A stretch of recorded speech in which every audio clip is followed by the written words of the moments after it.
Tammy, let's do a sound check if we could. Can you hear me? Let's see. How does that sound? I can hear you fine. Is the mic picking that up, Casey, at all?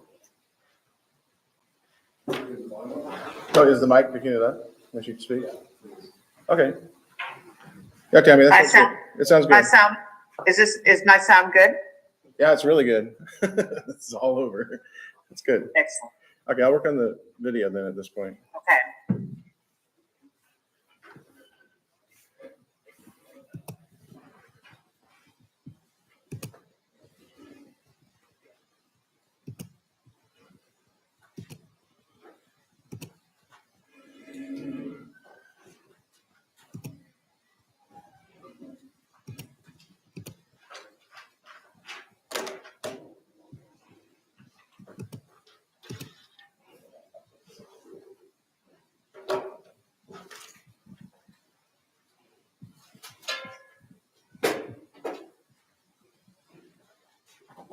I just shouldn't. It says it has the integrated webcam, but it's not displaying it.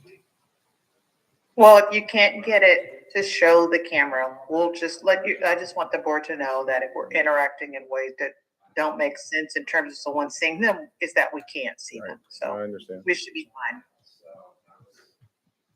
That's good.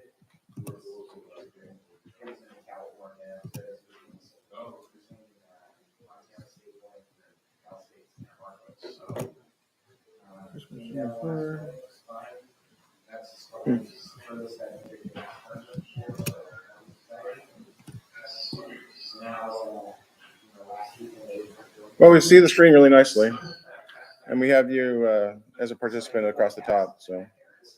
Okay. So you see the Scholar first. You see our logo. Yes, and the sound's great. So we're ready to roll. Sorry about the video. I'm not sure why it's not picking up this webcam. No worries. You just let me know when you're ready, and we'll come off. I don't. Normally you have to call your meeting to order, and then we just sort of wait, and then we'll come on when you let us know it's our turn. Sounds good. Well, I think we're waiting on Mr. Strong, but we can go ahead and it's 6 o'clock, so we might as well get started. All right. I will call the meeting to order. This is Tuesday, March 26th. This is a study session of the West Valley School District Board of Directors. I'll call the meeting to order with the Pledge of Allegiance. Ready? Begin.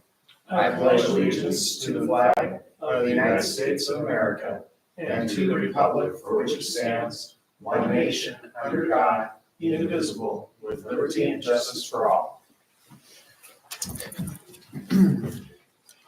Mr. Strong just texted me a minute ago, and he's going to be here momentarily. Are there any, I shouldn't say, are there any changes to the agenda this evening? No changes. Okay. Any communications for the study session? No communications. All right. We have one discussion item. Item 5, discussion item, strategic planning and revised mission statement. All right. Well, the district's been working with Dr. Tammy Campbell since last spring, and we've had various teams. That's included teachers, students, staff, administration. We had a presentation to the board. We've had community members involved, and just really excited about providing a vision for our district and direction for the next several years. And at this time, Dr. Campbell has a presentation for us, so we'd like to go ahead and join the audience so we can watch the presentation. And Dr. Campbell, I had provided the draft of the mission statement for the board to see ahead of time. So just for the audience, that draft says that the West Valley School District creates a space where every student feels valued, safe, and empowered to achieve academic excellence in an innovative culture of learning. All right, so I'm going to go ahead and turn it over to you, Dr. Campbell. They're all yours. Thank you so much. Good evening, board members. Good evening, everyone in the audience, and good evening as well to our superintendent who's worked so closely with the Scholar First to ensure that the process has been inclusive as well as focused. And I'm pretty excited to share the draft strategic plan. I understand that tonight the board is just using this to get information and that you're going to have approval at a future board meeting. And so I'm going to be walking you through the product and answering any questions that you may have. And as you heard, the actual mission statement draft that Superintendent Finch and team have framed up, I will be sharing that with you as well in the presentation. I'm going to share screens now.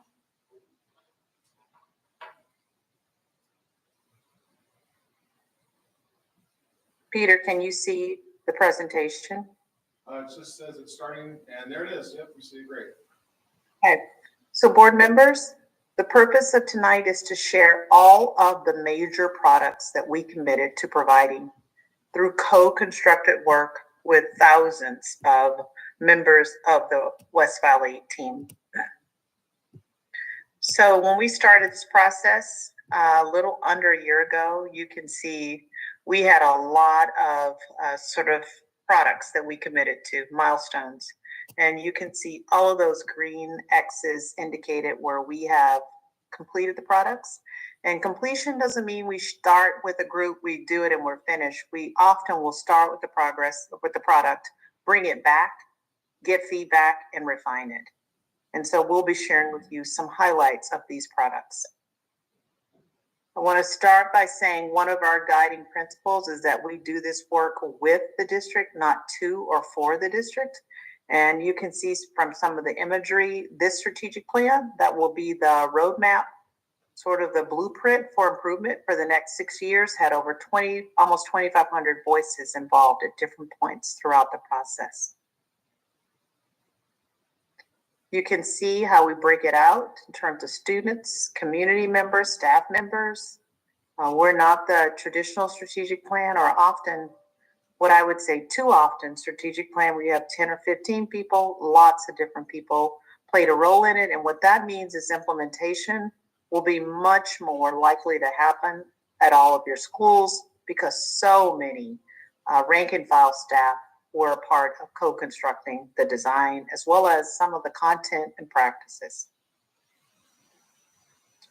And most recently, we surveyed and got feedback on the promise statement with over 2,100 of your stakeholders who voted on that. Every time someone votes, every time someone weighs in, that means that they are sort of linking arms with that strategic plan. They're going to recognize the strategic plan, and we are conveying personally with each individual that the district has a vision, the board has a vision, the superintendent and team has a vision, and that vision will drive improvement. One of the first things we did, if you recall, we listened to students at every one of our elementary, middle, and high schools, and they gave us some feedback on what creates belonging, what creates high levels of learning. We then took their feedback and created the vision of the student experience. When the strategic plan is rolled out, we'll want to see this vision socialized, printed on all of our schools, on the website to say, this is what it means to be a West Valley student. It means that we commit to this being your daily experience of belonging, being supported, and learning at the highest levels. So that's one of the first components that drives everything in the strategic plan. We also framed up core values. If you remember, we shared this with you when we were with you last time.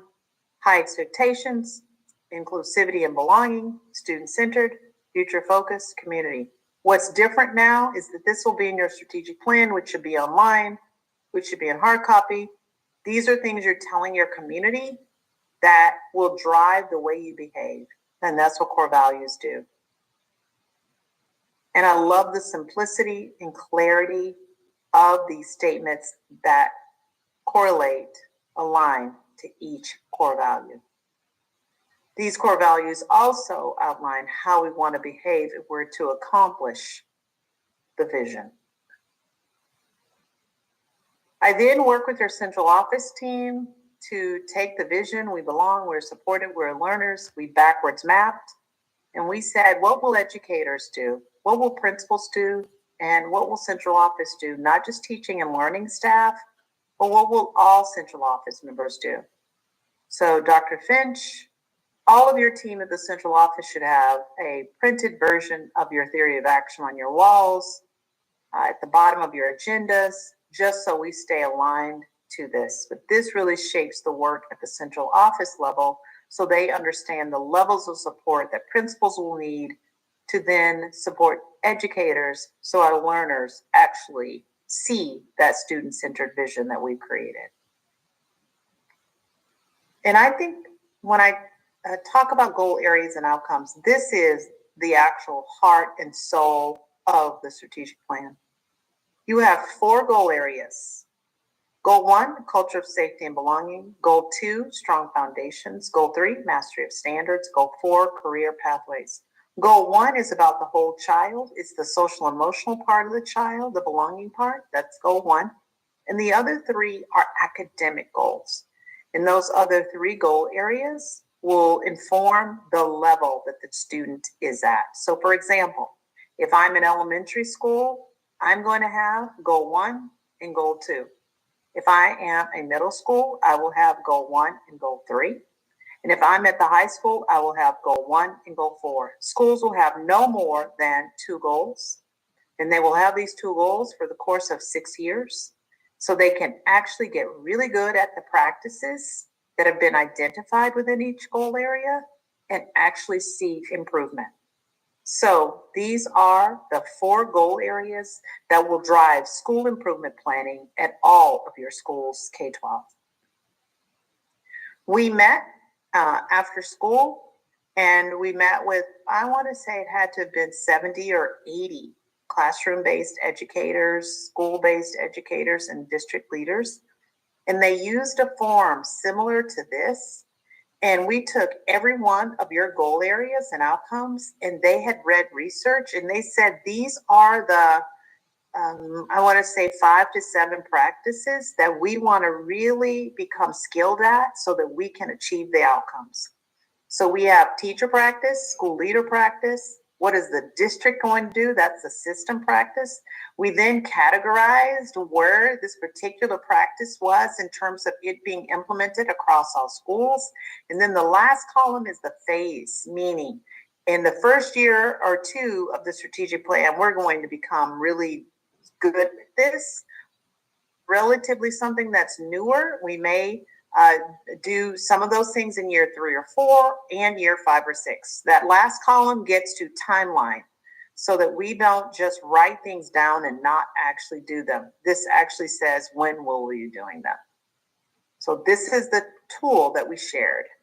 Those outcomes drive all of the practices and, again, stages of implementation as well as phases of focus. Here are your goal areas. So for goal area 1, here is the name that your district leaders landed on, a culture of safety and belonging. And what you have in front of you is just one example of what has been identified. So one of the outcomes is to decrease the percentage of students attending class less than 90% of school days. And what the educators across all of your schools who are there have identified as a best practice is that staff will implement check and connect. Very few strategic plans will actually call out the very nature of the practices. And sometimes this is done, but it's not done with your actual staff. And so what is pretty powerful is to have the actual district staff to identify what these practices are, because the more they're actually empowered to do that, the more likely they are to implement.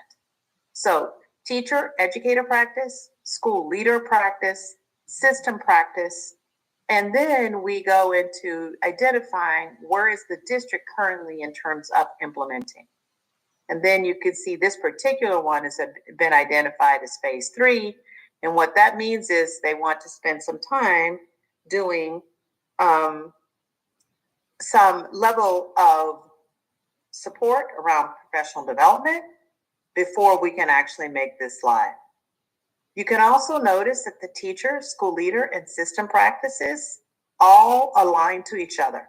So whatever we want the educator to do, we want to think about what the school leader or principal, assistant principal practice, what will the system practice be? So you can see that we've worked on that. They all work together in concert. We've identified performance targets that 9 out of 10 students at the end of that 6-year cycle should be attending school 90% or more of the school days. So you can see the structure we've set up, and every single one of these goal areas have this exact same design. Goal area 2, you can see those teacher, school leader, system practices. You can see that whatever we want the educator to do for goal area 2, which is really around early learning, that we then want the school leader to engage in practices to support the teacher.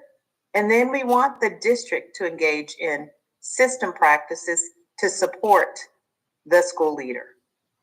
In addition to that, you can see they have identified the phases when this is going to happen. This is phase 1, which means that right when it launches in the fall, we should see all schools who have this particular goal area, all of our elementary schools, focusing on student talk and language acquisition. That's something that all the schools who have this goal, which are elementary schools, will be focusing in on that particular practice. So again, I want you to pay attention to how we have left nothing really to be sort of confusing or ambiguous. We've narrowed it all down. Again, you can see the performance target for goal area 3, 90% of students will meet grade level standards. And we believe by having these practices that are listed above, we're likely to come closer to achieving that goal. I want you to just take a minute to look at the teacher, school leader, system practices. I won't necessarily read that for you. Just take 2 minutes to read it. Yeah, Dr. Campbell, it's kind of small print. Oh, is it? Yeah, maybe go ahead and read it for us, just like one strand like you're doing before. That was helpful. Thank you so much.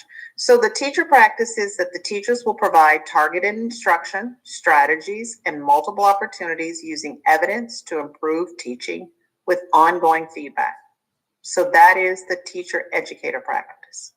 Then the school leader practice says that the school leaders will provide support, training for teachers to target instruction using best practice. They will also provide accountability by observing the practice, providing feedback, and celebrating success. And if we want all those principles, all those system principles to do this, then the district will need to provide ongoing time, funding, and professional development. What you should notice is that no leader, no staff member is left unaccounted. And these practices call out every single part of the district. And it was done by very large numbers of your staff who did this collaboratively. And let's look at the last goal area 4. This is the goal area. Goal area 3 would have been for your middle schools. Goal area 4 is for your high schools. And the outcome is to increase percentages of 9th grade students on track for graduation. And the teacher educator practice is that counselors, administrators, and graduation support specialists will hold transition to high school meetings to develop success plans. Then we have that school leaders will support students on success plans with scheduling and funding, and they will provide process, structure, and support of opportunities. And lastly, the district or the system will prioritize funding for this particular practice. It will provide district days focused on family engagement, and the district will provide accountability by observing and looking for evidence of success and providing feedback. And then you can see they have decided this is a phase 1 strategy, which means it will happen in the fall. Those are your 4 goal areas. There are more practices. If I were to actually show goal 4, you'd probably have 2 or 3 slides, but our goal tonight isn't for you to see them all. I want you to understand the attention to detail and the attention to very clear implementation that we're paying by having staff take the time to write the things that are in the research that you're already doing or that you may not be doing that you want to do to improve student outcomes. And you can see that relationship. So those are the goals, outcomes, practices within the strategic plan. What does the central office or the district office have to do to support those goal areas? And we have identified 4 streams of district initiatives that will happen. They fall into these 4 categories: systems to ensure high quality teaching and learning. So you know how we looked at all those teacher practices? They're going to require the district to really rally and focus on how to support these practices. So that's why that first set of actions within that foundation is important. Second foundation, authentic engagement and partnerships with students and families. If you recall, when we listened to your listening and learning feedback and we shared that with you, we had a lot of feedback around sort of the clickiness of the district, the need to ensure more families felt like they belong. Some families said they did, but a significant number talked about not feeling like they belong, like they were outsiders. So that tells us we need to have a very robust and highly effective set of district initiatives to support family engagement. So that's where that second set of foundations come in. And then facilities and operations to support an outstanding student experience. And lastly, a culture of excellence, accountability, and continuous improvement.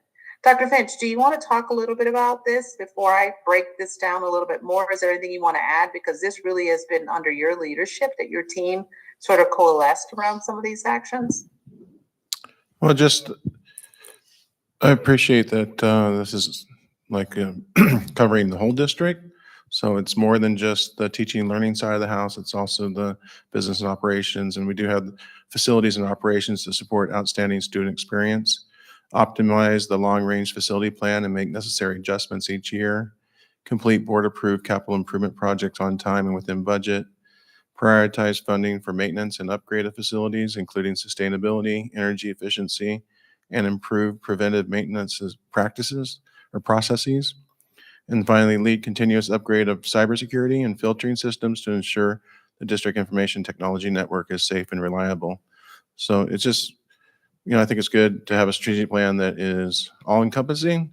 And just want to highlight that we did include facilities and operations as part of the plan. Exactly. And one of the reasons we did that is, remember, we did the theory of action. And when we did the theory of action, we identified in that column that it was labeled central office, we labeled some specific things that every person in the district office would need to focus on if they were to support schools. All too often, strategic plans can focus heavily on teaching and learning and not have the other departments see their role. So that's one contributor to these particular initiatives. The other is we listened during the listening and learning, and we heard feedback from your community.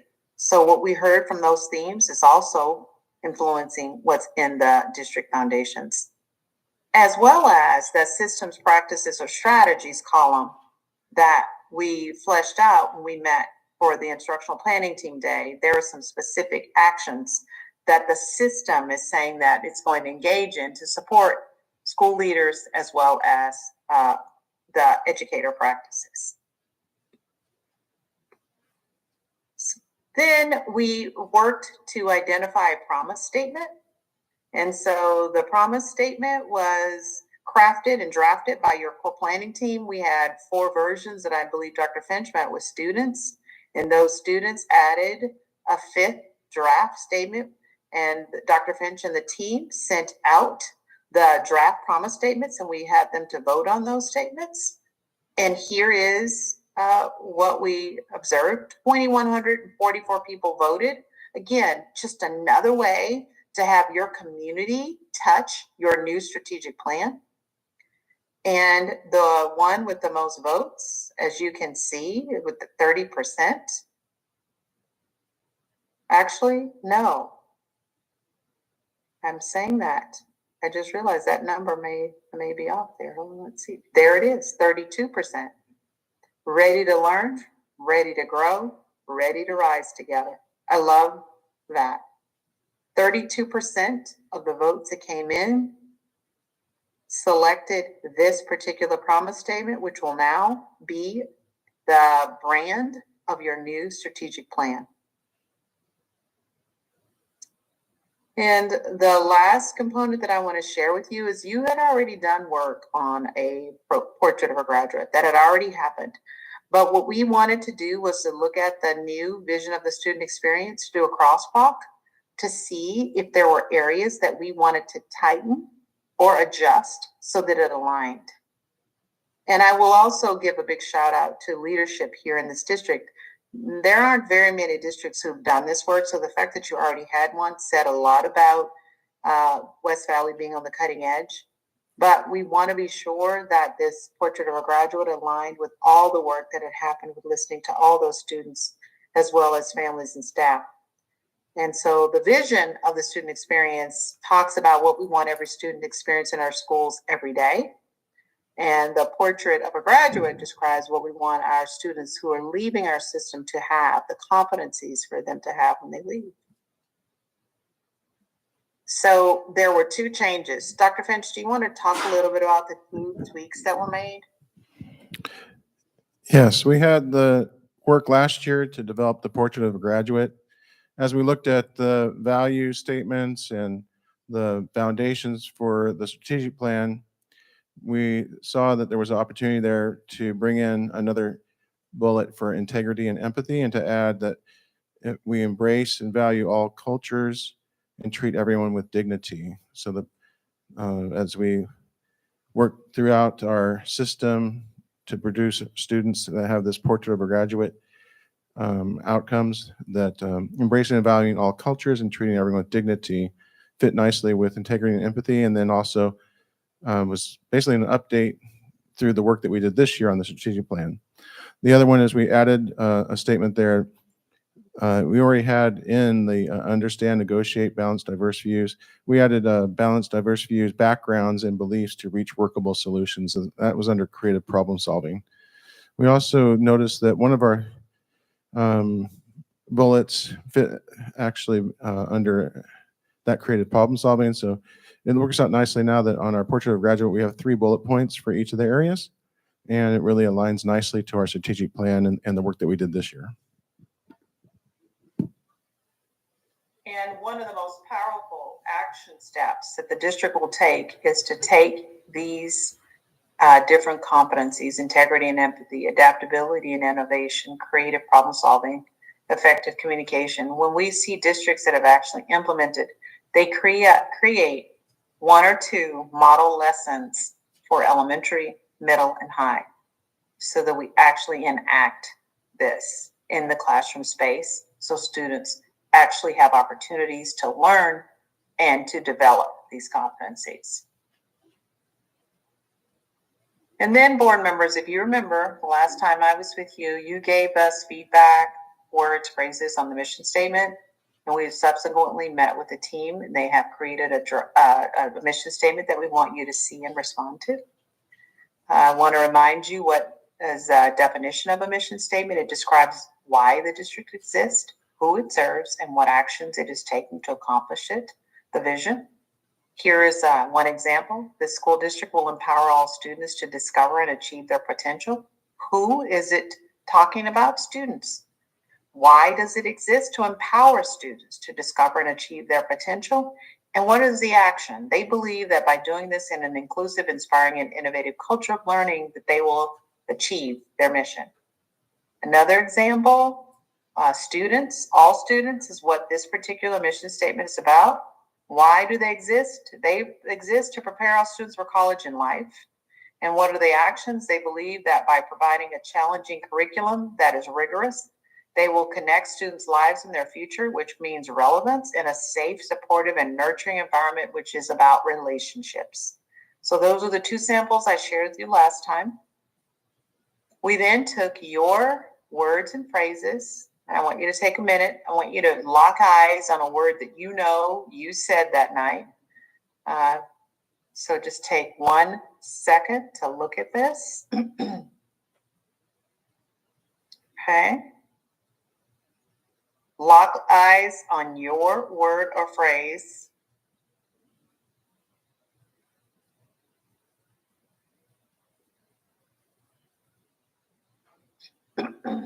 One more minute.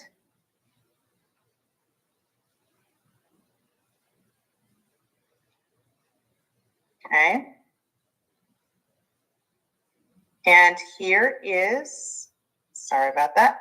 Here is the draft mission statement that the team framed up based on your input, board members. West Valley School District creates a space where every student feels valued, safe, and empowered to achieve academic excellence in an innovative culture of learning. And when you look, you can see, again, some of those words or phrases. They took your words and phrases. They took the definition, and this is what that team, the DLT, framed up. Where do you see your words in the mission statement? So here's what I like each board member to do.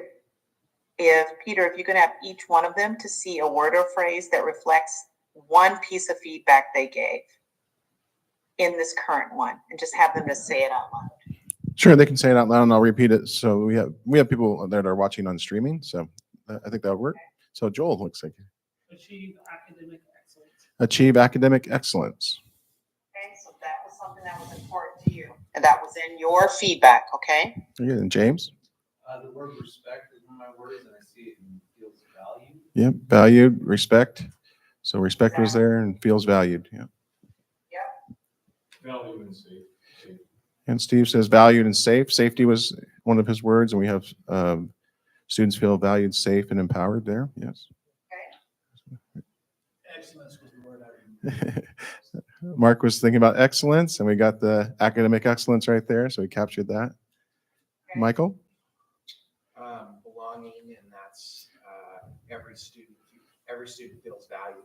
Yeah, belonging. So every student feels valued as part of that belonging. The board is understanding that maybe that exact word wasn't used, but in some ways we've said it, we've actually explained the word. That is so important.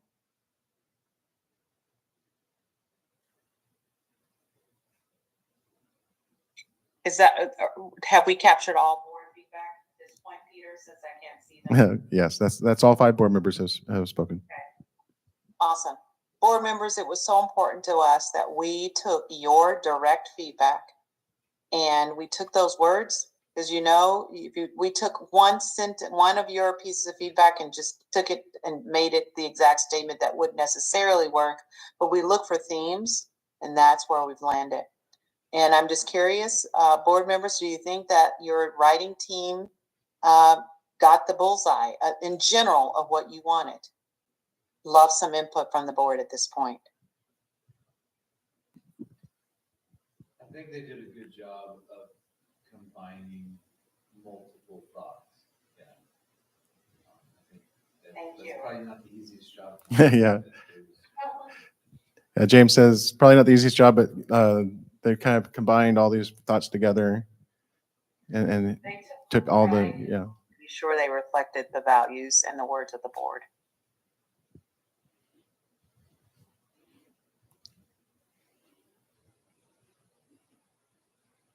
Okay, not much discussion. This is your new mission statement that will be in the printed version of your new strategic plan. So I want to give the board a big shout out about what you have really expressed in words as to why the West Valley School District exists. And this idea around students feeling valued and safe is so essential to conditions of a learning environment. I also really want to give you a shout out about saying you want students to learn at high levels. That's what I read when I read this. And you want the district to not just keep doing the same old thing. You want the district to be thinking about the things that are currently working, maintaining those, but innovating where they need to. I think it's a pretty compelling mission statement.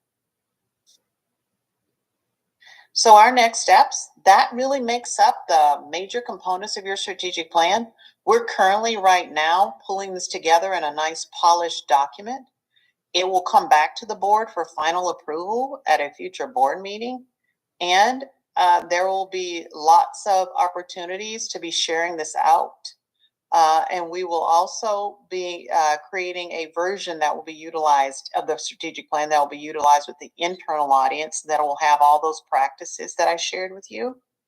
And we will continue to support the district in implementing meaning having convenings next year to be sure that if you put all this effort into it, that schools will come together to give a progress check on how they're doing, as well as observing practices to see how we might provide continued support. Dr. Campbell, you might also share, we have talked about having a data dashboard that we would have online, that would have it mapped out over the years with the metrics that we identified for each of the goal areas. And then we would have that very transparent with our community and show the progress that we're making on the strategic plan with the metrics. Absolutely, for those outcomes. Board members, reactions, comments, questions?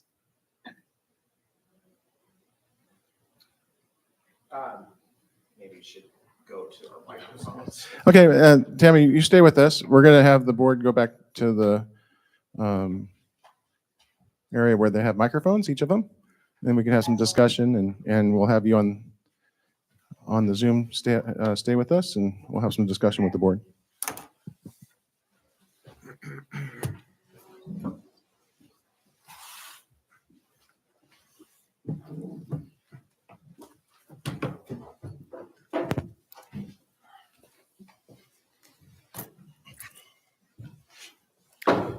Okay, Dr. Campbell, this is Michael Thorner. First of all, thank you for your presentation. I don't really have any questions. When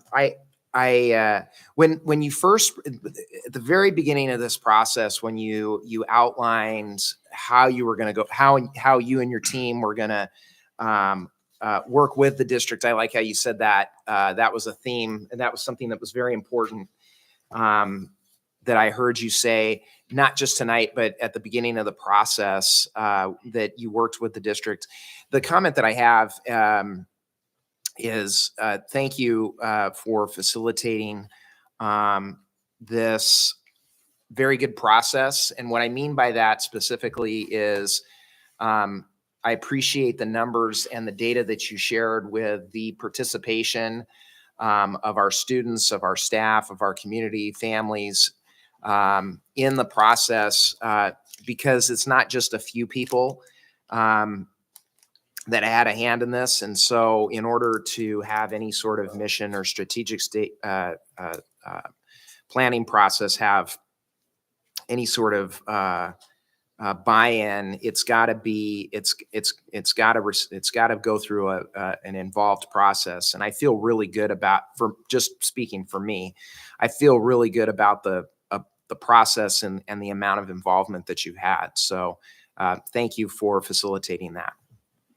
I want to just comment on that. You know, I have been in education now almost 30 years. I have been a teacher, a principal, assistant superintendent. I've done coaching with CEL. I've been a superintendent, and now I coach districts all over the country. And there are so many pretty documents that exist in districts. Very rarely are we spending that kind of time. And so sometimes people will do strategic plans in 2 or 3 days. Mm-hmm. And it may feel like immediate gratification, but I see strategic plans as almost the process of the strategic plan is as important or more important than the document itself. And I really appreciate that we've got board members who recognize the process is what can contribute to effective implementation. So big shout out to you, because that's what this is about, making sure that it's a living process. And Dr. Finch won't have to say to someone when they say, where did this come from? No one should ask that question. And when we follow back up with our partner districts, we never hear someone saying, well, where did it come from? Because we take our time and we make sure we take care so that implementation is solid and more people than not feel ownership of that new plan. Dr. Campbell, this is James Kephart. I just had a question for you, but I think the number you gave was 2,144 people that voted on that. Is that correct? Do you know? For the promise statement? Yeah. Mm-hmm. Do you know kind of the percentage of student versus parent, adult participation in those numbers? So we don't technically have your numbers, but your superintendent and team will have that number. We don't do a data sharing agreement. We don't have your data, but I'm sure they would be able to tell you. Well, yeah, I have that right here. So we, for the other surveys, we had broken those down by the student experience and the family experience. So we did have those broken down. But for the promise statement, that was just an open survey that we had. People could not vote twice, so they had to put their email address in order to vote. But we did not have that separate by, so that was just all together. Students, staff, families was It over didn't- 2,000. Didn't differentiate Yeah. between, okay. This is Steve Walcott, and I'm a new board member in the last 4 months. So I'm late in the game of you guys doing this. I appreciate so much all the work that's been put into this. It's really impressive, and I appreciate it. Dr. Finch had given us the mission statement before we came to this meeting, and I actually took some time just thinking over it quite a bit. And I just want your feedback on two things that and again, have no, it's not a big deal if you don't go with this. I just have a question on. So I was thinking the West Valley School District, instead of creates a space, use the word is a space or is a place where every student, instead of feels valued, is valued, safe and empowered or challenged. And the only reason I said that is sometimes feelings can be subjective, and you can put posters up to say, oh, we feel this way, we feel this way.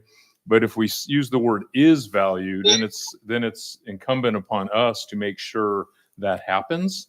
And so I just like your comment on that. I'm just looking at is instead of feels and is instead of creates. So here's my initial impressions. I love strong verbs that describe the current state of reality. Mm-hmm. So because this is a collection of the entire board, but I think if we said where every student is valued, safe, and empowered, it is stronger. Okay. I don't think it changes the meaning of it. It just strengthens it. I think that is really valuable feedback. And one of the things that we want to do today is not rewrite it, but we definitely want to strengthen it. And my thought is that might strengthen it. That's my thought. And then one other comment is I was looking at the definitions and like empowered, and I like the word challenged to achieve academic excellence instead of empowered. That's just my opinion. Because synonyms for empowered are authorized or allowed or permitted. And if we just say we allow them to achieve or we authorize them to achieve, but challenge seems a little stronger also. But again, just a couple of my thoughts coming into it late in the game. I appreciate that.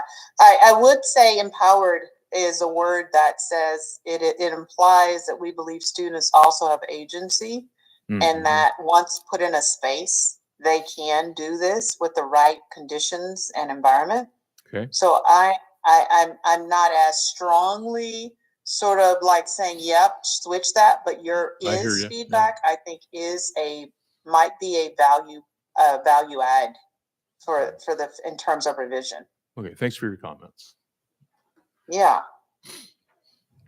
Thank you. Thank you for the detailed feedback and for, as a superintendent, I always loved having board members weigh in and providing the kind of unique insights that can strengthen products. So this thing about I'm sort of, it's haunting right now. And I think that there's some real power in that.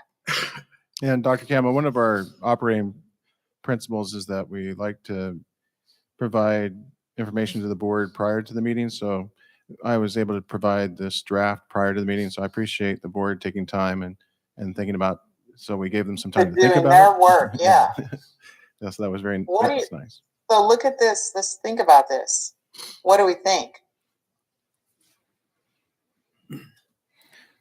I like Steve's suggestion to change it to is.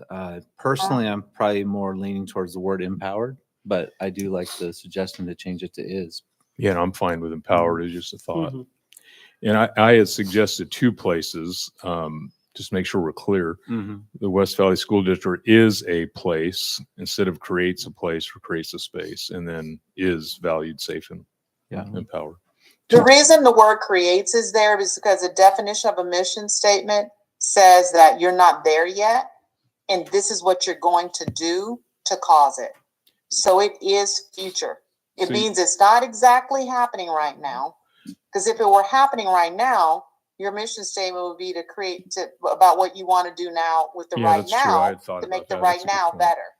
Yeah, good point. So Thank you. that's why you want that to stay. I'll go back here to show you what I mean. Yeah, leave that one as creates and just change the Yep, feels. that value. is, though, I think that you've added is Okay. a very, very strong value proposition for improving it.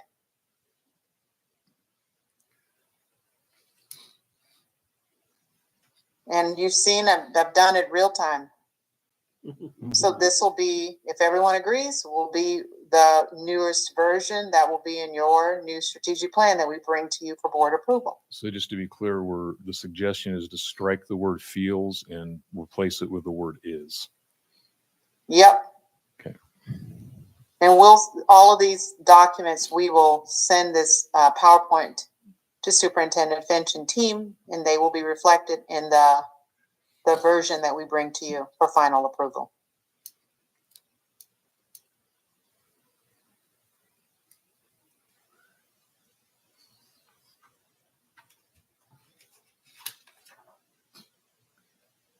Anything else?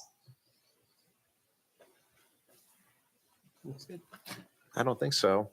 Thank you. I agree with, I'm sorry. I'm sorry. I should say, I want to make sure everybody's okay with it. I'm shaking my head. Dr. Campbell, or nodding I'm nodding in agreement. And she obviously can't probably tell that. I like is, I like is as well. I think, that's a great that's a good suggestion. one. Okay, thank you. That's a good one. Yeah. So we're all at least subject to the final product. Okay, well, all right then. Well, Dr. Campbell, thank you so much for your presentation this evening.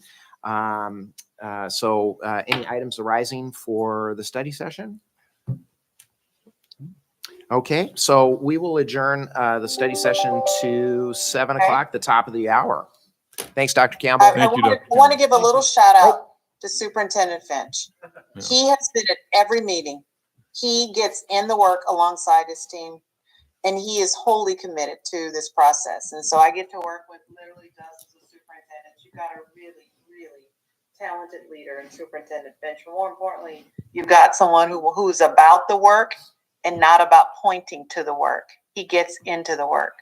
And so I'm excited about implementing the plan now with his leadership. He's done an incredible job, and so has his team. Well, for giving shout outs, we have Stacy Drake here in the audience, our assistant superintendent. And I remember the first draft of the strategies, Dr. Campbell was like, "Oh, that goal 2 is so well done." I was like, "That was Stacy. I'm just going to copy what she did after that." So Stacy had some really good exemplars for the rest of us to follow. Yes, she did. She's absolutely incredible. So thank you, board members, for really putting students first and for being supportive of a strategic plan that does that and is not necessarily just about, sometimes we can have strategic plans that are so distant from students. And so this is a student-centered strategic plan. And thank you for being a governance team that gets it and that supports it. And we look forward to continuing our support of the district as we see those outcomes improve. All right. Thank you so much. Thank you. Thank you. Thank you. Take care.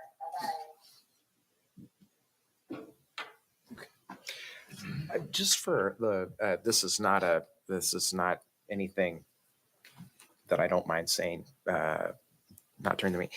If you text me at 6:01, which is fine. I have been getting in the habit of putting it in the work mode. For my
Ready? Okay.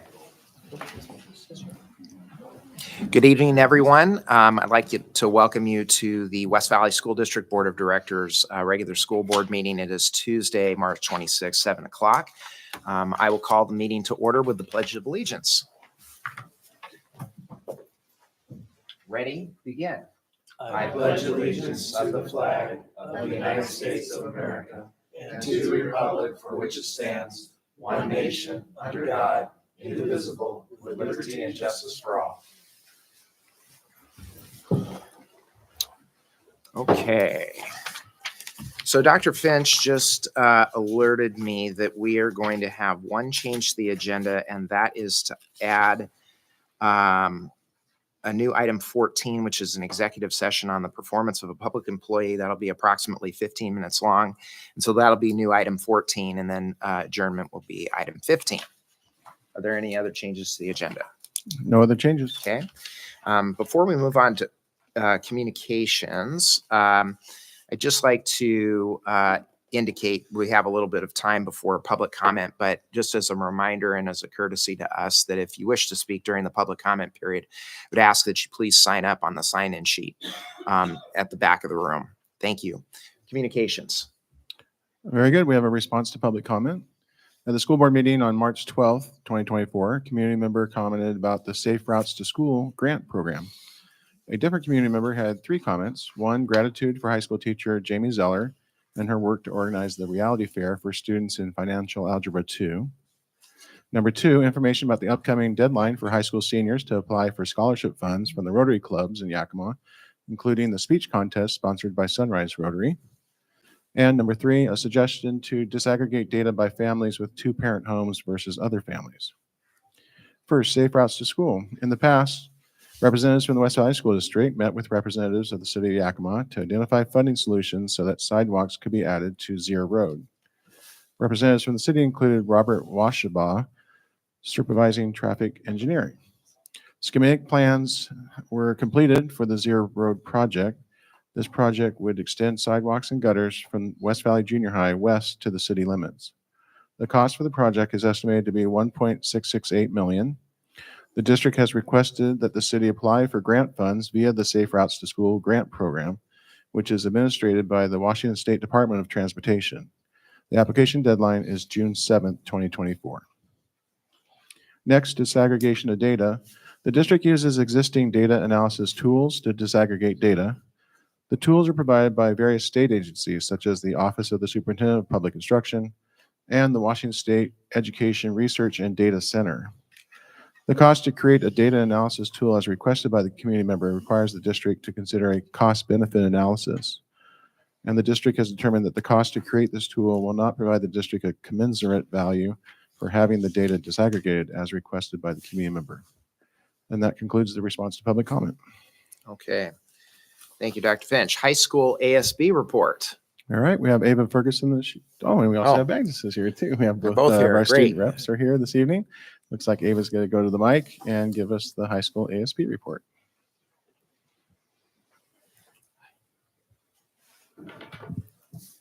Hi. Okay. So we have 12 seniors and 12 juniors that are participating in the Rams on the Red Carpet fundraiser this year. This helped raise money for the Yakima YWCA.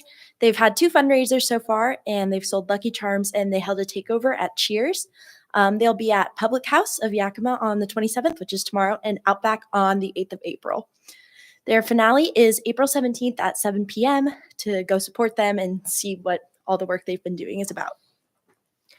Our high school counselors visited the junior high on March 19th to help our 8th graders chart their first steps in their high school journey by taking them through registration. High school students have also registered. 2 of our students, Milan Lee and Sophia Macias, presented watercolors for the state regional competition and are going to state, so that'll be exciting.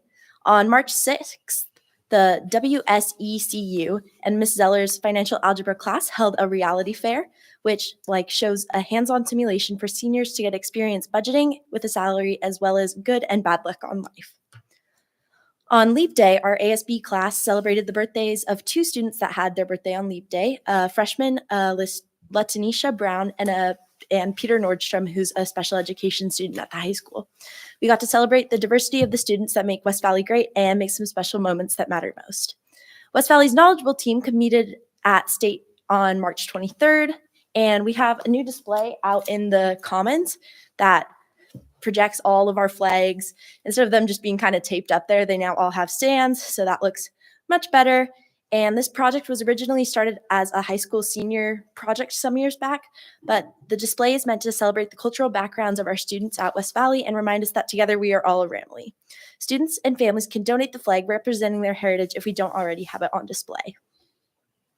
West Valley has a lot of talent, and the talent show took place on March 22nd, which featured 14 acts, and auditions have completed for the high school spring drama production. It will be at the junior high at the high school auditorium because the junior high has the functioning sound system that the high school doesn't have.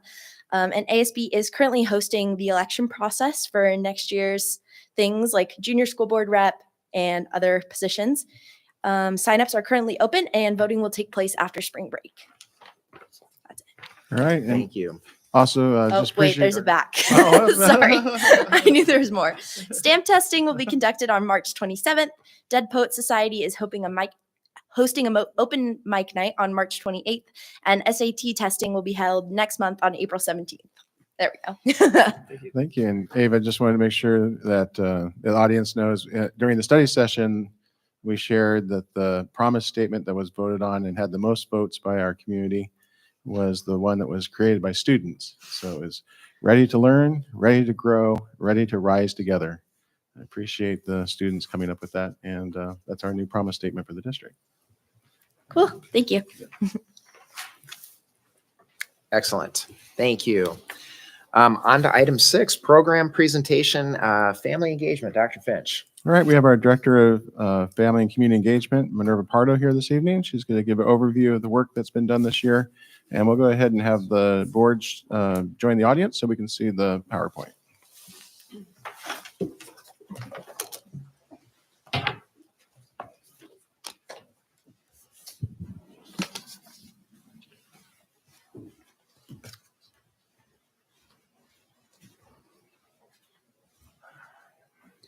And I also have my notes, and I also have to pay attention. I also write things on the back. So, okay, thank you, everybody. My name is Minerva Pardo, and I'm now the Director of Family and Community Engagement, as well as the Director for the Migrant Education Program. And this time, I'm really happy to be sharing a family album with everybody. We have all the pictures you will see are real pictures from West Valley community. So, the first thing I have, it's that the name of all the people in my team. And we have Jasmine Stolz. Everybody right now, they're at one school assisting during conferences.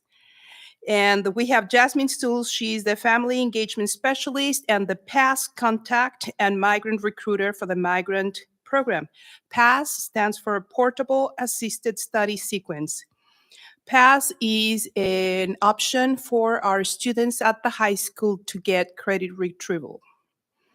Selena Torres Gutierrez, she's the family engagement specialist with a focus on early learning. She is our lead for Play and Learn and a new program called Great Kids. Great Kids is a home visiting program that will focus on prenatal to 5. Jose Carlos Pisano, he is our family engagement specialist and TBIP support. TBIP is the program that supports multilingual students. Michael Garza, he's a family engagement specialist. He's also a PASS contact and migrant recruiter. However, right now he's doing his internship for his master's on school counselor. And Alondra Covarrubias Reyes, she's our family engagement specialist. She's also support for early learning and for all the other family engagement programs. I'm happy to say she's a West Valley graduate from 2020.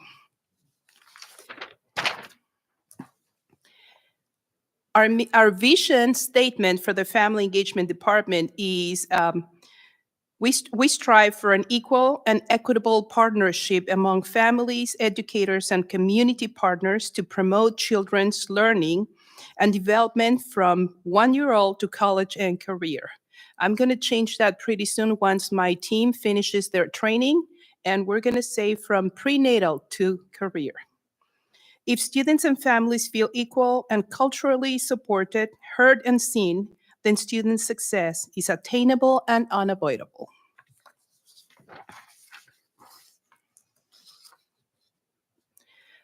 At the beginning of the school year, we set some goals.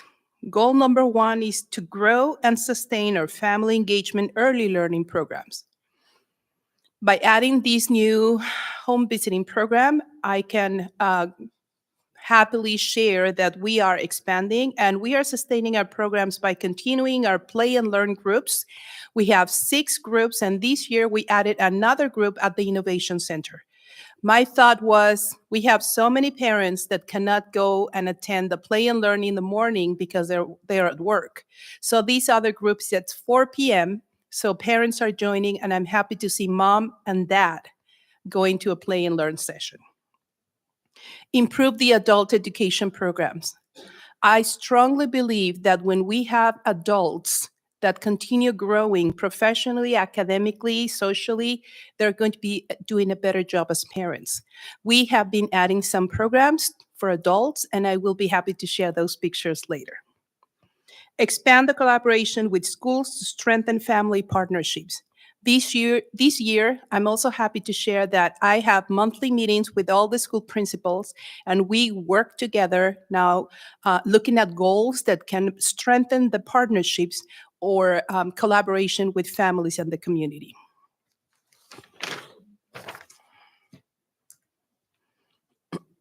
Another goal is to reinforce communication systems between families and schools. I'm also happy to say that every time I am at a community event and I say, my name is Minerva Pardo, they say, oh, you're the one that sends all those emails. And I say, yes, that's me. And not one single parent has said, yet, please stop.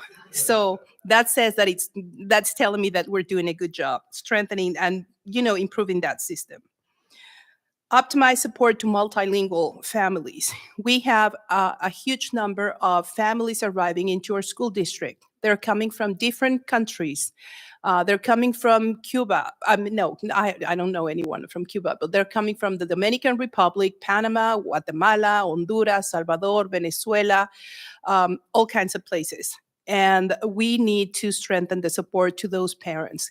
The first challenge they have is when they come to a new country, understanding the system. And so we have implemented a system with the team. We call it meet and greet. And so our specialists meet with the families and they guide them on the process on how to do the enrollment forms, what child nutrition does, what is my school box, how to do all these things that we all take for granted that are so easy. But when we have families and we call them newcomers, they have no idea how to start, how to set the transportation thing. And then, okay, let's go meet with the teacher. Let's go meet with the principal. This is the way the school works. And that has been an amazing response. Expand community engagement outreach. Definitely before, every time I was here to share my work, I was missing that part of engaging with the whole community. And this time I'm going to be sharing some pictures, and I'm happy to see that there is a huge improvement. So here's where the family album starts. And we have the play and learn groups. So as I said before, we added the 7th group now to the Innovation Center.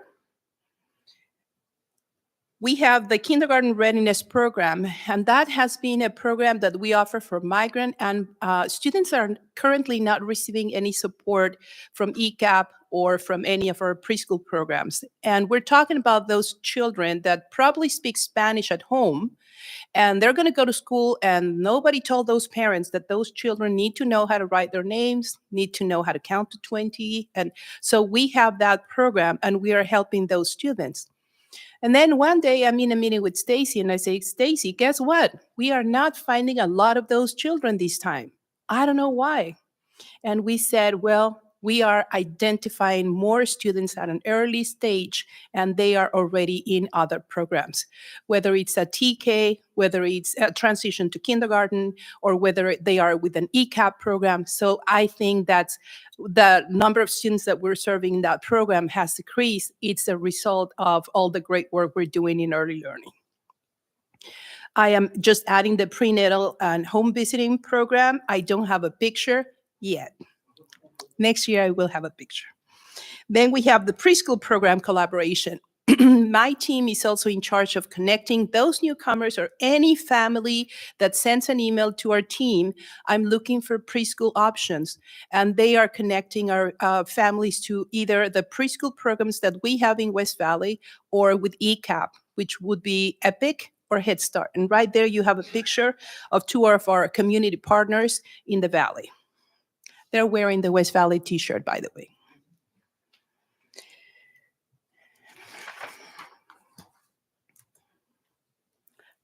Next picture. We have the, well, that's the play and learn. I'm sharing the report. We have had a duplicated and unduplicated report of 31 unduplicated attendance and duplicated 166. That's pretty good. We have all those sessions, and you might be wondering, why are all different? Well, sometimes because it's a day off, or some sessions are more attended than others. All our 3 a.m. groups are very, very much, I mean, we have a large group of families there, but we struggle to get families join the Mountain View session, or sometimes the Tandem gets just one family, or sometimes families don't just show up. So that's what is happening right now with Play and Learn. We continue sending communication to all the families and letting them know that these groups exist. If you're not familiar with what happens in a Play and Learn, it's a time when the adult has the time to connect and bond with the child, playing and learning together.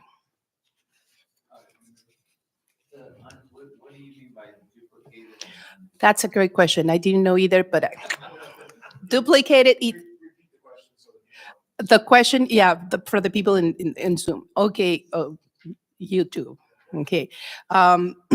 When we have one person that shows up just for one time only, that would be the unduplicated. And duplicated is for all those people that keep on coming. So we have one registration only, and then that's the first time. And if they keep on coming, that's the data we have for duplicated. I'm glad I had the answer. Then the adult education programs. When parents grow, they're better equipped and to support their children. At one of our kindergarten program session once, we had a parent, and I said, this is easy. We're going to be playing and learning these numbers, and you're going to be doing this. And the parent looked at me and said, if I only knew how to read and write. So that is a barrier right there. When we have families who don't have the academic knowledge, right, to support their children, that is a challenge. So last year, we started working with the Mexican Council and bringing education for adults. So they are doing their elementary school, and they're, let's say, up to 8th grade, junior high, first year. No, it's just junior high. And we have had the first student graduating from elementary school. We have more than 20 students. And I was curious one day, because Mexico sends all these evaluations and all these documents, and by the way, for free. We are not paying anything. And I saw 300 people receiving exams in the nation. So I said, I wonder what they do to get people to enroll in the programs. I wonder what they do to get the volunteers to become tutors. So I forward the email to 300 people. And I said, hey, you guys, what are you doing? How do you recruit students? And I was happy they replied. So we have been meeting every month. We call it Community of Practice, and we're learning together. And now we are even going to have our first summit in August with the support of the government from Mexico. And those are two main institutions. The Secretary for Foreign Affairs and the INEA, which is the one in charge of developing all this curriculum. So those are pictures. Oops. Right there. I had to share that picture because it looks like I'm really understanding what she's saying. So in that picture, I am showing, I went to Mexico. I don't know if you know, but my children are in Mexico City. So I went down to visit my children. And then I said, what if I go to the IME? What if I go to INEA and I meet these people in person? So I did. Okay. And I met them. And that's when I'm meeting with La Licenciada Sofia. And she's telling me about all the different ways that we can support our people that speak Spanish, because they help not only people from Mexico, but anyone who speaks Spanish, even people that are born in the US and speak Spanish and they want to do this, they can also be part of the program. So I learned a lot from them and the ways they can support us in this program. So that connection's still growing. And I think I skipped that one then. So we continue with English classes for adults. Oh, yes, the summit. By the way, I said I don't want to travel. This is going to be in Seattle. So I'm organizing everything. It's going to be in Seattle. Nice. So we continue with English classes. We have classes for adults Mondays and Tuesdays from 5 to 6. From 4 to 5, we meet with those parents that are doing elementary school. So sometimes they come at 4. They have their practice on math or whatever they're learning. Then they take English classes. They finish at 6. If it's a Tuesday, they might even have another option. But on Wednesdays, we have another wonderful group. We are supporting those adults that want to become citizens. And I've had some people sometimes saying, what is that got to do with our students' education? Well, that is also another good way to help our families feel safe and have those kids go home and say, my mom is here, my dad is here, they're citizens. We're teaching them that responsibility of civic engagement. And we have had several parents going to get their exam and pass. Just today, I had one mom, she showed up and she said, hey, and her name is Minerva. I said, Minerva, where were you yesterday? You were not here in classes. She said, I was just too nervous. Today was my interview and I'm a citizen. I was just so happy to hear that story. We've had families from Mexico, one parent from Malaysia that we have attended these sessions and become citizens. They're at the Innovation Center. My room is 135, and you're welcome anytime you want to go and check with them. I had once the privilege of having my Thorner join and talk to them about the importance of being citizens and voting and all these civic responsibilities. You know what I love that happens sometimes when they come with their children, and then I tell the child, okay, because we always start with the Pledge of Allegiance. And the child leads the Pledge of Allegiance. And then we talk about that. Those are on Wednesdays at 6 p.m. Yes. And that picture right there is one of the worst pictures I've had of me, but that's the mom, and that is Rosa, and she is a citizen. And she came to give me a flower, and she said, Minerva, thank you so much. And the one in the middle, that is our room. That is where all this magic takes place. And so you see those tables, those are for the adults, and in the back, we have a space for children. So that's fabulous because we have parents joining the sessions, and now we have children also engaged in some activities. I have a little card with paper, crayons, watercolors, all kinds of stuff. And also I have coffee and hot cocoa and tea and anything that parents are going to be able to have access to and feel comfortable. And then we had also a computer class, and that's the other picture. We had computer class for English-speaking and Spanish-speaking families, and that was facilitated by Divina Khan and Erin Lee. That was on Mondays and Tuesdays, I think. Oh, yeah, that was awesome. We had students being actually the teachers. So Davina was there, but she had her students facilitating the session. So it's a very personal program that students just sit in front of a computer. They go and work at their own pace, and they're learning how to use Word, Office, or whatever, PowerPoint, Excel, all those difficult tools. Another beautiful thing that we have is our Ballet Folclórico de West Valley, okay? And that is a picture of our girls. And let me tell you, one of my biggest satisfaction of this group is that for those of you who think, oh, that's just for Latinas, no, I have all kinds of girls. And I have the other day this wonderful girl with blonde hair. Did you know that I'm 1/3 Mexican? I didn't know, but I'm happy to hear that. So let's learn some of these folklore and where all these dances come from. So they are learning about Jalisco, that typical dress, that Jalisco. They're learning about Veracruz. They're learning about, recently we're learning about Michoacan. And this time from Michoacan, I didn't know how to dance that one. So I had a parent, and the parent is teaching the girls how to dance that dance from Michoacan. So that's fabulous. And this is also helping us build the connection with community because Yakima Morelia Sisterhood, they have invited our ballet to dance at the Dia de los Muertos. And they were at the mall that day. And gosh, I was screaming, this is the West Valley Ballet Folclórico, and all the family. Oh, and I was like, yes. I wanted to know that it was West Valley. And that is the Ofrenda de Muertos, is the altar that they have for the dead. And that is something that our families go and do in partnership with Yakima Morelia. So that's, again, community engagement. Oh, that's true. West Valley School Foundation just gave us some money, and that's why we expanded into Veracruz and Michoacan, because those dresses are really expensive. And I was like, where can I get the funds to buy more dresses? Because I keep having more girls in class. The other day, this last time, I had close to 20 girls dancing. Why not having any boys? I have no idea. But it's only girls. I don't say no boys. It's just girls want to join.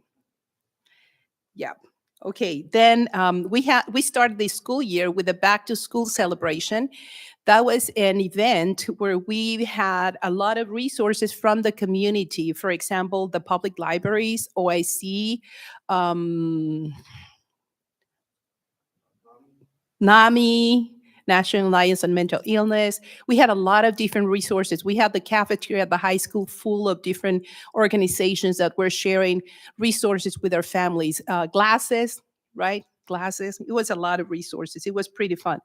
What I would probably do better next time is that it was really fun for the adults, but children were like, no, what about me? Right? So it was resources for families to have access to things that are going to help them start the school year. For the Day of the Dead, we had a group of dancers from, I think they're from Seattle, and they represent the Aztec dancers. Then we had one night in partnership with high school counselors. It's called the Financial Aid Night. So we were talking about to all our families. We had a session in English, a session in Spanish, and how to do that FAFSA, WAFSA, or understand how to do all these scholarship things. Then we had at the beginning, that was in October, Rock Your Mug. November, we had Rock Your Mocks, and that is the name that our teacher here at the high school, Sean John, told me. He said, please, Minerva, don't say this is a Native American celebration. We call it Rock Your Mocks. What does that mean? Well, it's the way we walk. We walk on those shoes, and that's the way we call it, Rock Your Mocks. So we had people coming from the tribes, and we had an exhibit of different artifacts, items that represent the Native American community. It was beautiful. We had dancers. It was powerful. It was beautiful. Then we had the Hispanic Heritage Month for that one. Again, my dancers, they went to all the different elementary schools and they performed in front of the students. And it was beautiful. Two of them I remember very well. And that was White Hollow, because all the kids were so excited and they were, oh, good job, telling my dancers and everything. But at a Tanum, the principal says, Minerva, I didn't tell them they had to come. So I just said, we're going to be here. So let's see how many classes want to be here. Oh, the gym was packed. Everybody wanted to learn about the dancers. So that was a wonderful experience. We have been having mental health sessions every month. We have had the topics of anxiety and depression, suicide prevention, mental health. NAMI came and shared some information about mental health. And we had the last one was about ADHD and autism. So Susan Amazon, she provided the presentation to families, and at that session, some parents said, "You know what? We should have some group work with parents that have kids in the, with different needs." So that's when we created the group Neurospicy Parent Group. That has been a beautiful experience. We have kids joining these parents. Oh, well, yes, kids as well.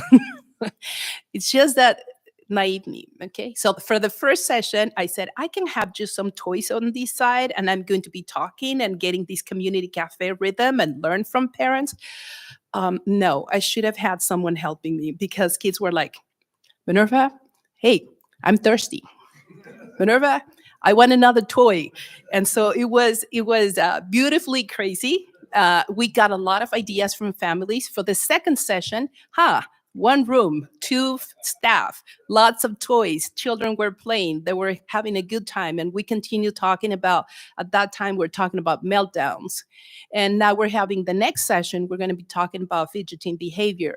So having this mental health session has been another good way to hear from the community, see what we need, and implement new strategies. Right now, actually, they're finishing a session on addictions. And this is a Neurospicy Parent Group. I don't have a picture. I haven't taken a picture about that yet, but I will.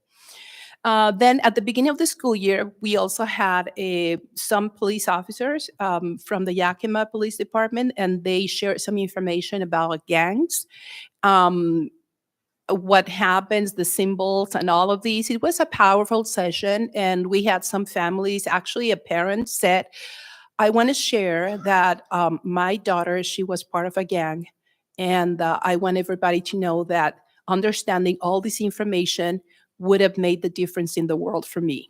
I didn't know that my daughter was doing all these things, but if I had known all of this, it would have been fabulous." Then another parent comes to me and says, "Hey, I'm an ex-gang member. Thank you for doing this." Right? So it has been really, that was a good session.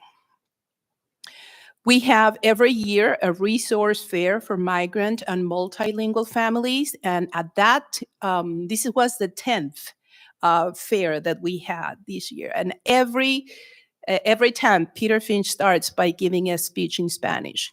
And that's inspiring for families, because I always tell them, he's trying to speak Spanish. So you guys have to continue trying with your English. Yeah, that's true. Oh, we had the summer send-off last year. That was probably one of our last activities. And we had the engagement of all the different schools, bringing some STEAM activities: science, technology, engineering, arts, and math. We had a full building, lots of activities, lots of fun things for children. That was different if we compare it to the Welcome Back to School. This one was nothing for adults, everything for children. They were having such a good time. We're planning our send off with STEAM this year as well. I don't remember the date. Late May? Late in May. At the beginning of the school year, we had another one called Technology Open House. We had, that was at the middle school library, and we had all the support on how to understand Google Classroom, Skyward, and many other ones that I don't remember their names. For migrant, since we have different funding for migrant, we had the opportunity to have the second wellness day for migrant students, and we just share with students strategies and coping mechanisms. And I'm going to go a little faster because I think I'm taking too much time. Then we had Winter Wonderland. That was a beautiful day as well. Lots of activities and engagement for families and children. That was also here at the high school. And we have been having community cafes. Community cafe, it's a great time to listen to families and to really have simple and friendly conversations. We had a community cafe at Summit View last year, And this year, that's a picture of some of you. It was really awesome because we also had teachers. And it was conversation between teachers and families, and we were celebrating success. We were also talking about the things we need to improve on and also making a plan together. So we are having our community cafe at the end of the school year to see where we are with all those needs that we mentioned. And I cannot read from there. Okay, our coming events, because this is not over. We have a play and learn end of year celebration. We will have a documentary called Under the Influence, and we're having some resources, share information to families about what happens with vaping, alcohol, and drugs. That's called Under the Influence. That's going to be on April the 11th. We're having the multicultural celebration. We're having a multilingual and Native American family night. We are having a financial education program for parents, one group in English, one group in Spanish. That starts in April. We are having our migrant summer program. And we're having El Día del Niño, and that is going to be on April the 30th, and we're going to organize some soccer games with children, teenagers, and their parents. So wish me luck on that. So what my team usually does, they're always busy, and some of the things they do is, as I said before, help families with their enrollments. They have the meet and greet process that I just mentioned.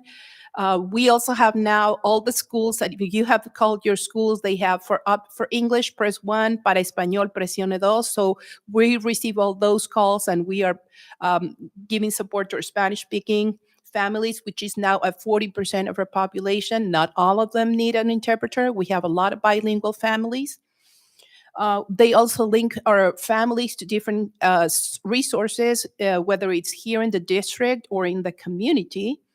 For example, sometimes we just have to help the family enroll the student in an after-school program. They don't know the process or how to do that. And well, in general, we're also supporting the schools with all the different activities they have. And a little bit more, sorry about that. It's the migrant program. So for the migrant program, I'm happy to say that numbers keep increasing, and that I'm happy to say that because that means more funding and more options for migrant students. A migrant student is not an immigrant necessarily, okay? A migrant student is that student whose parents work in agriculture, timber, fishing. So sometimes we do have Native Americans that qualify for migrants. So it's not the program for those newcomers, for example.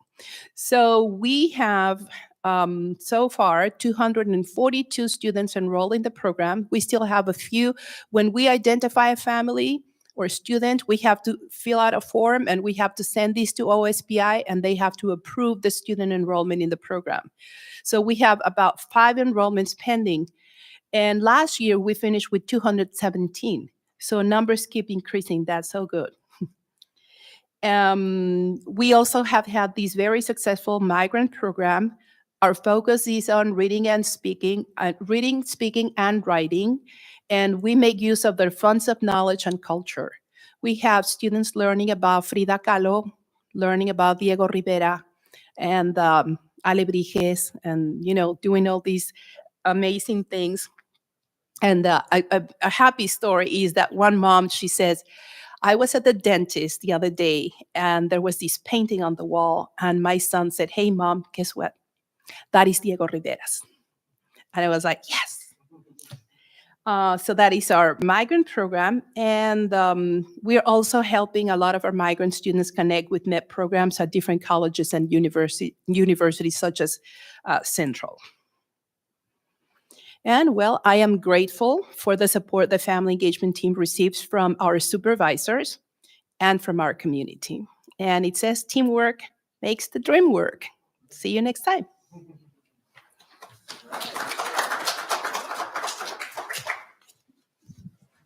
So why don't we have Minerva stay here? We'll have the board join where their microphones work, and might be some questions or comments for Minerva. Just again, such outstanding work from our whole department and great leadership from Minerva Pardo. Appreciate all that you do.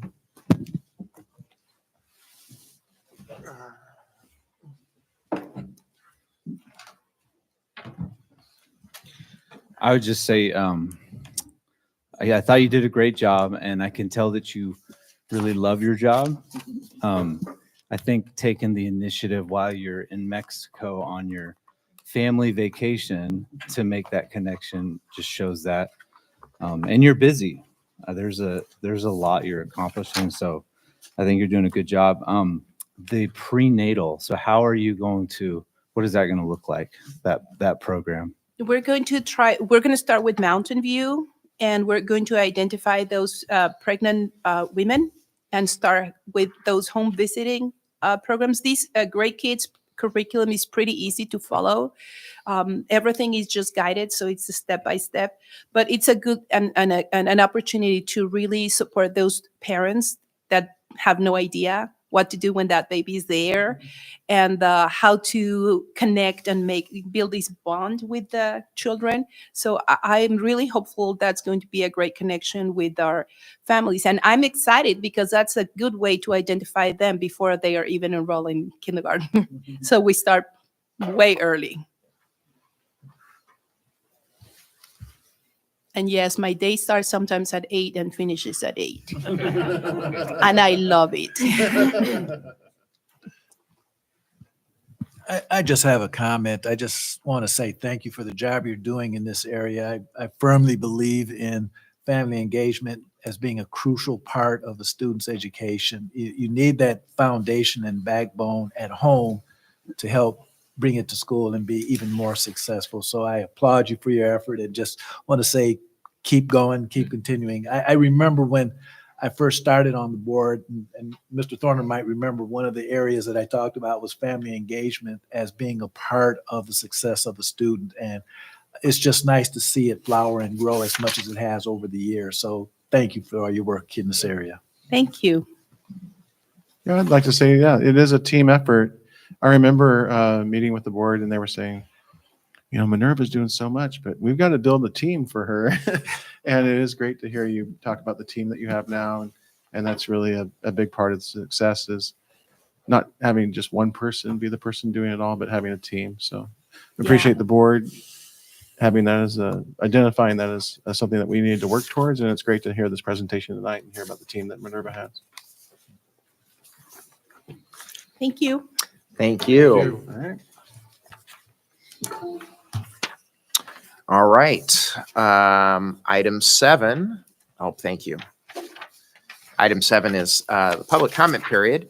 At this time, I'll open it up to members of the public that would like to provide public comment on any topic to the school board.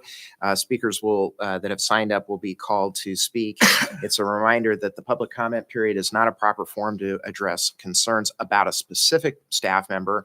If you have a concern about a specific staff member, then you are encouraged to make an appointment with Dr. Finch to address your concerns. So with that introduction, I'll open up the public comment period, and Peter Marinacci has signed up to speak. I was going to call him Dr. Marinacci. I don't know why I was thinking, I don't know why that was in my head. I've been working on doctors stuff all day long, so that must be it. I'm not a doctor, but I play one on TV. There you go. Thank you. I had a chance to take a closer look at the data summit material, and although she left early, I assume that Stacy had a big part of that. And just a compliment, there was more data, and what I liked about it, in certain categories, it actually had the nominal figure, not just the percentage, which was something I've been asking about for a while, and that's really helpful when one analyzes the data to see how big a sample set is.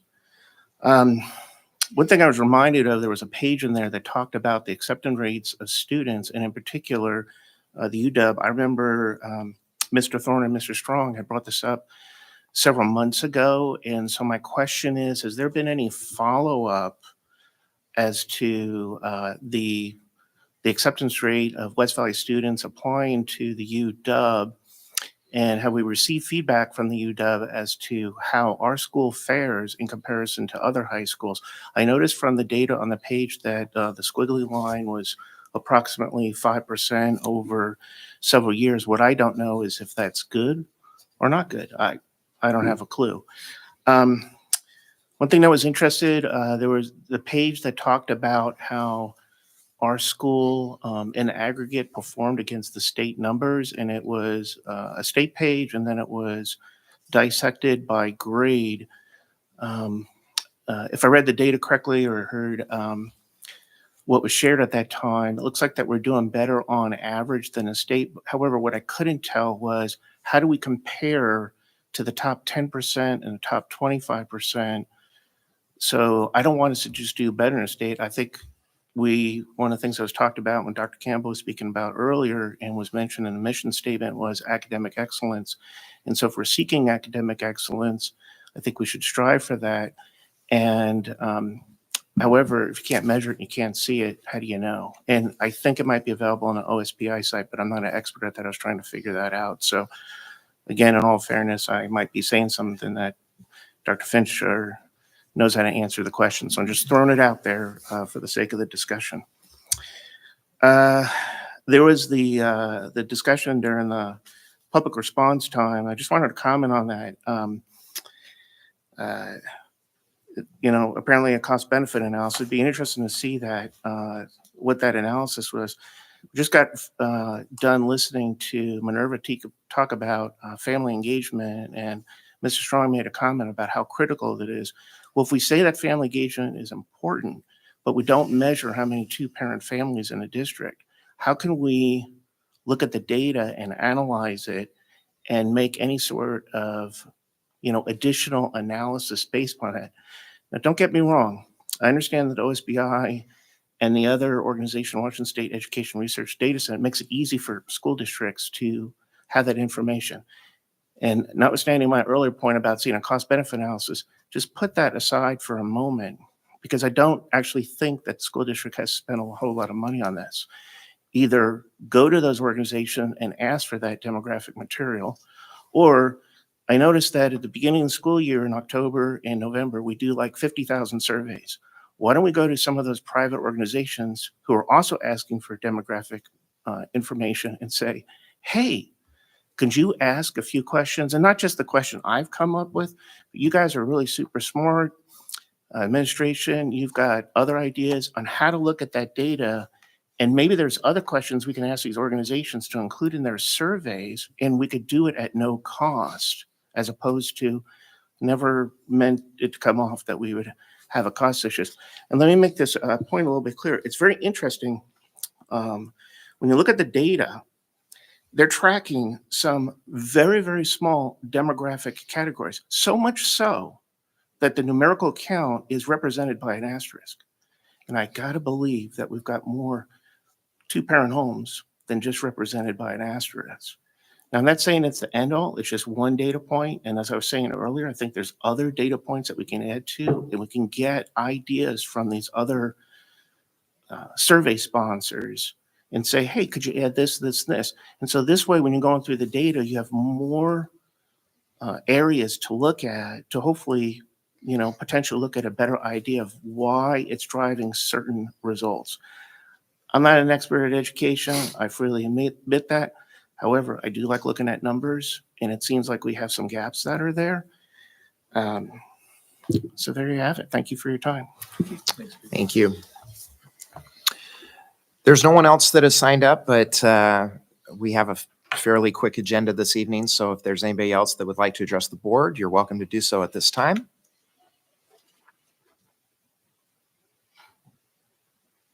Very well. I'll close the public comment period.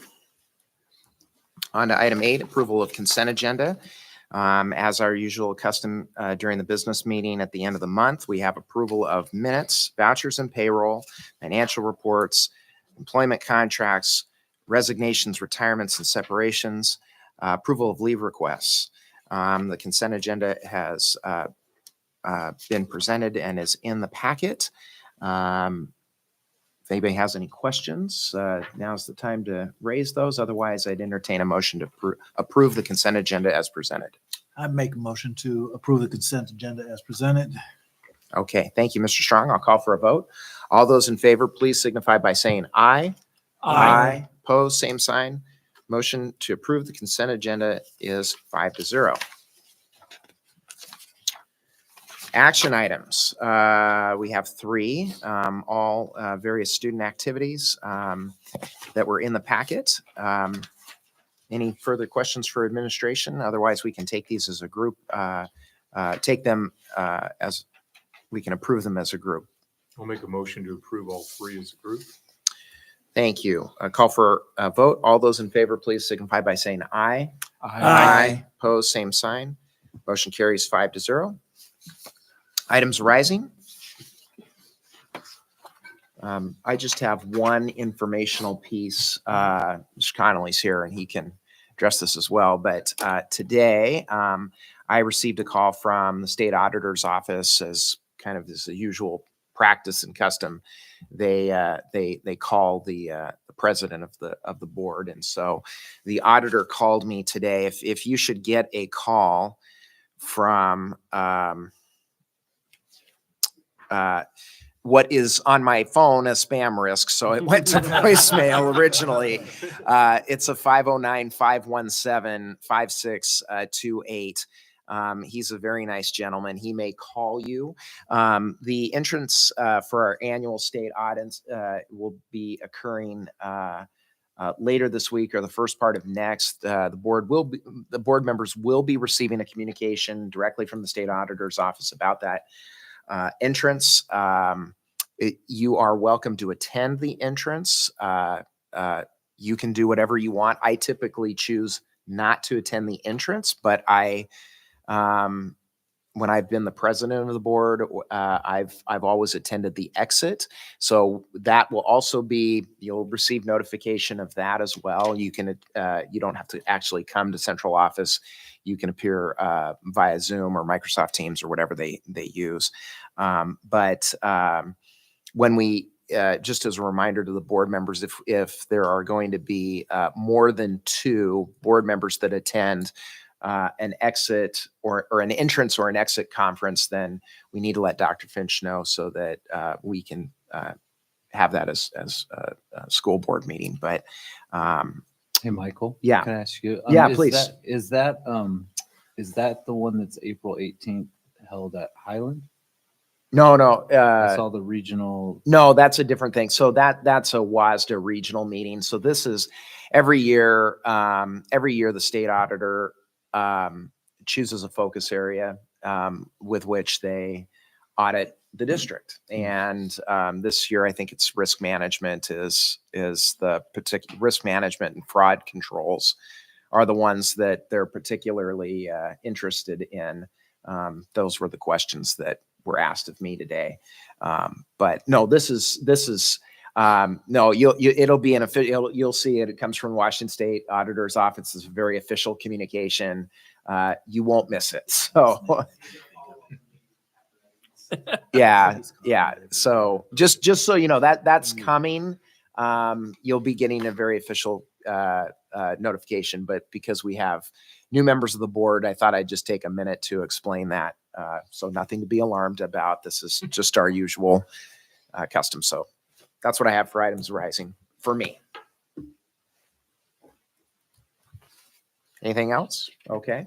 On to item 11. There are reports. We have administrative reports, enrollment report, safety report, and travel log. Mr. Wyckoff omitted a name of a person that he was referencing, and I think he got that fixed and uploaded into the board packet for just a shout out to a member of his staff that is going to be retiring. So anything else to add on reports, Dr. Finch? Nothing to add. Superintendent's report. I just wanted to highlight for the superintendent's report, I was highlighting Jed Waters. He's our Executive Director of Innovation, has secured a competitive grant from OSPI for the next upcoming school year. It's for $140,000. So it's really outstanding that Jed was able to work on this project. As we heard earlier at the study session, career pathways is a goal for our secondary schools. And this will really help to expand our career pathways options for students. I think this is also a case of where success really builds on success. We've had such a great partnership with Central Washington University and our Ram to Wildcat program and guaranteed admission program for Central. Central has one of the only aviation programs in the Pacific Northwest with a fleet of 19 aircraft and 6 flight simulators. And this grant that we're receiving from OSPI will focus on aviation and aerospace. It's going to purchase equipment, which is always a nice thing for a grant project because you always worry about grants. Are they going to be able to sustain? But by having a grant, we are purchasing equipment, then we can just continue to run the program with the equipment. Equipment includes flight simulators, computer-based training software, hands-on mechanical training equipment, and actual airplane parts, a wing kit and a fuselage kit. So the students will put together and take apart the parts of the airplane so they can understand the construction and functioning of the airplane parts. We already have a partnership with Cub Crafters and Central Washington University. We are looking to expand our partnership with our community. We have the Museum of Flight over in Seattle is very interested in this project, has expressed interest already in providing professional development for our teachers in West Valley to become certified as ground school instructors. And of course, we've had Cub Crafters and students doing registered apprenticeship out at Cub Crafters in the past. It's located near the Yakima Airport. Just really excited about this project and the work that Jed's done to take the initiative and secure these grant funds. It's just really exciting, and it'll be the equipment will be able to be accessed by students at both the Innovation Center and our high school. And it's just really great development, and we'll continue to strengthen our partnership with Central Washington University. With the ultimate outcome is high skill, high wage, and high demand jobs. So it's a really outstanding project, and just wanted to highlight that work by Jed Waters. Thank you, Dr. Finch. Board reports, board development.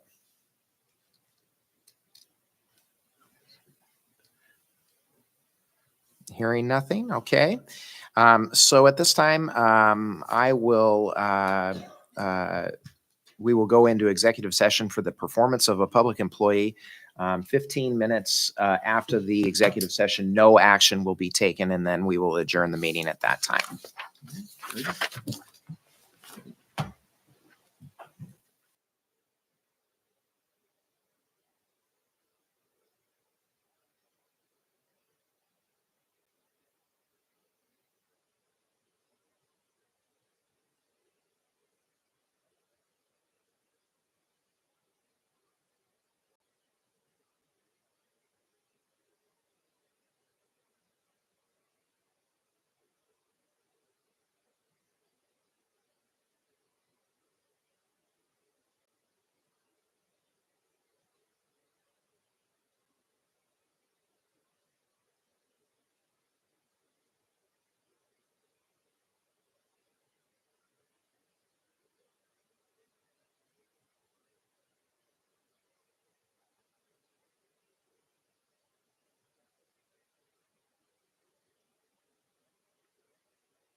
Okay, we're not quite finished with executive session, and we're going to extend for 10 minutes to 8:20.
It is 8:16 and the meeting is adjourned. Thank you.